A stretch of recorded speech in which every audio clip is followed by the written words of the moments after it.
Moments ago, Israel launched Operation Rising Lion, a targeted military operation to roll back the Iranian threat to Israel's very survival. This operation will continue for as many days as it takes to remove this threat. For decades, the tyrants of Tehran have brazenly, openly called for Israel's destruction. They've backed up their genocidal rhetoric with a program to develop nuclear weapons. In recent years, Iran has produced enough highly enriched uranium for 9 atom bombs. 9. In recent months, Iran has taken steps that it has never taken before, steps to weaponize this enriched uranium. And if not stopped, Iran could produce a nuclear weapon in a very short time. It could be a year, it could be within a few months, less than a year. This is a clear and present danger to Israel's very survival.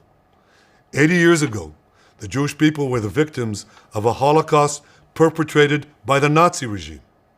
Today, the Jewish state refuses to be a victim of a nuclear Holocaust perpetrated by the Iranian regime. Now, as Prime Minister, I've made it clear time and again, Israel will never allow those who call for our annihilation to develop the means to achieve that goal. Tonight, Israel backs those words with action. We struck at the heart of Iran's nuclear enrichment program. We struck at the heart of Iran's nuclear weaponization program. We targeted Iran's main enrichment facility in Natanz. We targeted Iran's leading nuclear scientists working on the Iranian bomb. We also struck at the heart of Iran's ballistic missile program. Last year, Iran fired 300 ballistic missiles at Israel. Each of these missiles carries a ton of explosives and threatens the lives of hundreds of people. Soon, those missiles could carry a nuclear payload, threatening the lives not of hundreds, but of millions.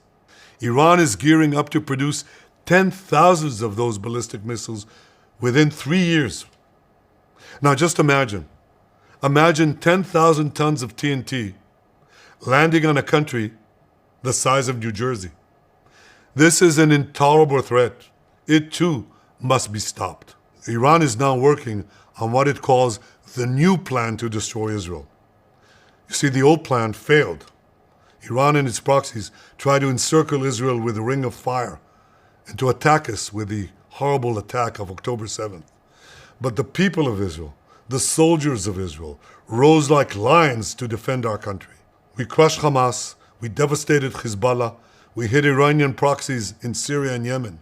And when Iran directly attacked us twice last year, we struck back inside Iran itself. Yet in defending ourselves, we also defend others. We defend our Arab neighbors. They too have suffered from Iran's campaign of chaos and carnage. Our actions against Iran's proxy Hezbollah led to the establishment of a new government in Lebanon and the collapse of Assad's murderous regime in Syria. The peoples of those two countries now have a chance for a different future, a better future. So too do the brave people of Iran, and I have a message for them. Our fight is not with you. Our fight is with the brutal dictatorship that has oppressed you for 46 years. I believe that the day of your liberation is near. And when that happens, the great friendship between our two ancient peoples will flourish once again. I want to assure the civilized world, we will not let the world's most dangerous regime get the world's most dangerous weapons.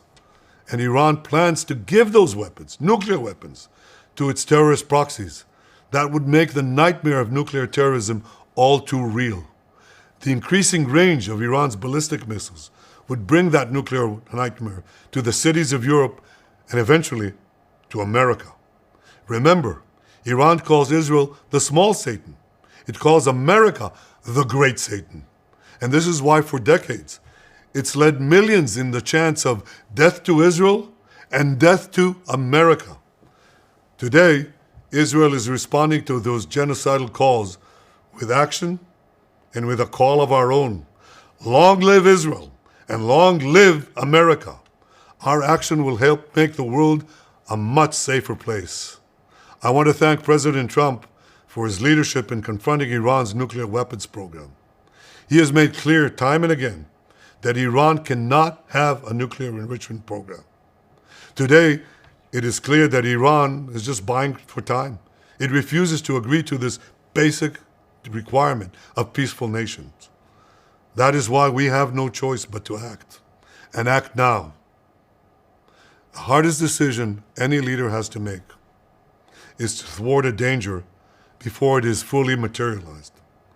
Nearly a century ago, facing the Nazis, a generation of leaders failed to act in time.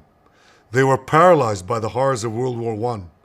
They were determined to avoid war at all costs, and they got the worst war ever. They adopted a policy of appeasement. They closed their eyes and ears to all the warning signs.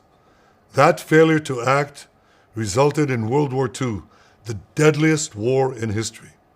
It claimed the lives of 60 million, including 6 million Jews, a third of my people. After that war, the Jewish people and the Jewish state vowed, never again. Well, never again is now.